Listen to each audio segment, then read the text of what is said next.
Women's day کے موقع پر ایک مضمون پیش ہے۔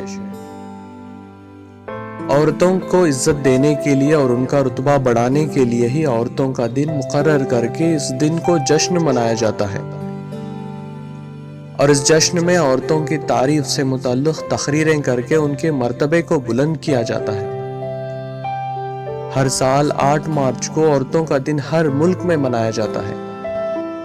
ہمارے اسلام میں عورت کا ایک اہم مقام ہے، اس کی عزت کو بلند درجے پر رکھا گیا ہے۔ اللہ نے عورت جس گھر میں بھیجا، رحمت بنا کر بھیجا۔ ایک دور تھا جب عورتوں پر بڑا ظلم ہوتا تھا، بیٹیوں کو پیدا ہوتے ہی دفنا دیا جاتا تھا، لیکن حضور صلی اللہ علیہ وسلم کے دنیا میں تشریف لانے سے یہ دور ختم ہوا اور عورتوں پر ہونے والی ظلمت بھی ختم ہوئی۔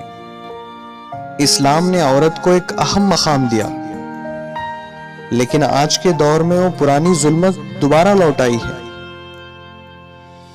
لوگ آج کے دور میں عورتوں کا دن تو منا لیتے ہیں، اچھی لائنیں بھی لکھ لیتے ہیں، لیکن صرف عورتوں کا دن منانے یا اچھی لائنیں لکھنے سے کچھ نہیں ہوگا، بلکہ سچ میں ان کی عزت کر کے، ان کا حق دے کر اور ان کی قدر کر کے ہی وومنس ڈے کا مقصد پورا ہوگا۔